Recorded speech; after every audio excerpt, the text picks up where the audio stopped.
Hi, this is Tim of the 1916 Company. Welcome and thanks for logging on. If you love this watch, email us tmosso at the1916company.com for purchase and pricing details regarding this watch. Today we're discussing a 2024 launch made in 700 pieces in what they call high-intensity titanium. You're looking at the Grand Seiko spring drive chronograph GMT. This is the SBGC275.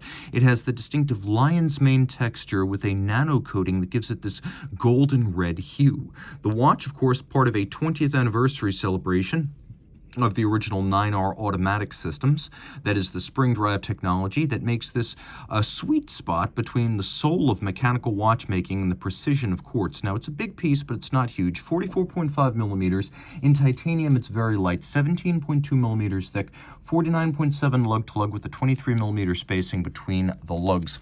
Has a large, faceted polyhedron case. It wears well on the wrists, super comfortable, no issues with fit. Even though my wrist is not large, it's 16 centimeters circumference, you could see that the case lug-to-lug is the span across the wrist, as this uses a pivoted end link that does not project beyond my wrist. So if your wrist is my size or larger, 16 centimeters circumference and up, game on, you're going to find this fits well. The bracelet's a good-looking piece, and it's nicely decorated. You can see the faceting of the intermediate links and then the beveling that runs down the shoulders of the links. Satin outboard. Combination of screws, or I should say not screws, but sleeves and pins is how this is done. So if you want to size this at home, you're going to need a block and punch, but the sleeve and pin setup is very secure. It will never back out and they will never strip out, so you'll never worry about a stranded link. That's not a problem with sleeve and pin systems. We have 4 pairs of divots inside the clasp to move in and out. So if you want to just dismount the spring bar and fine-tune the fit here, you can do so easily.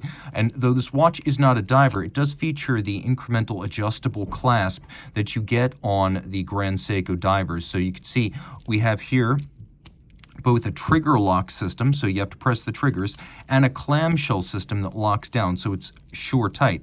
Now, the other thing that's nice is that this mechanism can be manipulated by lifting these little tabs when the watch is not open up. So you can turn your wrist over. You don't have to worry about opening up the clasp. And a lot of times the problem with that clasp that's adjustable only when opened is that you drop the watch in a marine environment. This system is designed to make it easy to adjust in and out without opening the clasp, removing the watch, and exposing it to loss in a deep water marine environment. It is a 200-meter water-resistant watch, so that is relevant. I love these bullseye concentric patterns on the chronograph pushers, which have a lovely top hat configuration, Grand Seiko logo, and polish and media blast. The case features a combination of satin and polish, and the satin is conventional brushing, but the polish is the Zaratsu Zalitz machine technique, by which the titanium is held against a spinning tin plate and by eye-hand coordination mirror polished to an optically smooth shine, an art that takes 3 years to master and makes this a handmade watch. No shortage of luminescence, including the fully luminescent 24-hour GMT bezel that is sapphire capped for richness, and you can see that that second time zone hand has blue luminescence, so you know to read it against the blue scale. All applique indices, Grand Seiko dial construction, co-equally with Rolex, the best in the mainstream luxury class. In my opinion, they get there the 2 different ways. The quality is the same, but Rolex achieves excellence by automation, whereas Grand Seiko uses a lot of hand finishing. First, diamond cutting and micro finishing these little parts, then placing them by hand and caulking them manually. And then we have this lion's mane base that uses a multi-layer nano coat to create this rich red gold hue. We have a spring drive system here, so you can see that the chronograph second hand and the running second hand both glide smoothly. There's a unidirectional governing wheel, which you can see through the case back.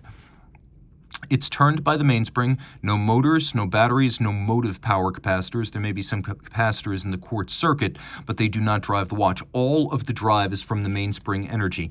And the mainspring drives the governing wheel. The governing wheel turns in a magnetic field. That creates an induced electrical current. That activates a quartz oscillator, which in turn uses a back EMF or electromagnetic braking force to slow down the governing wheel, which is directly geared to the hands at center.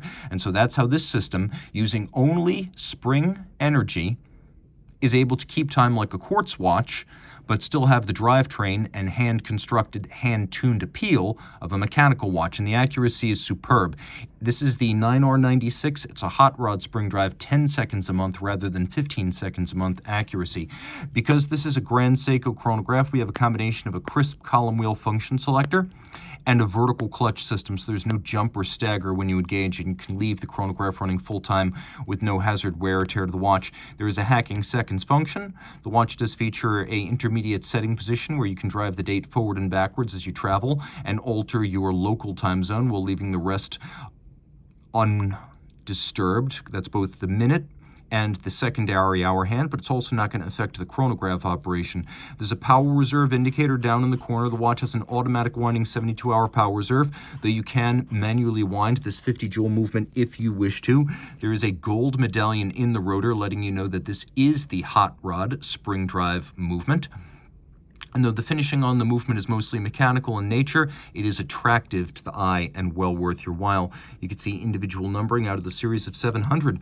Reach out to Team Mosso at the 1916company.com for purchase and pricing details.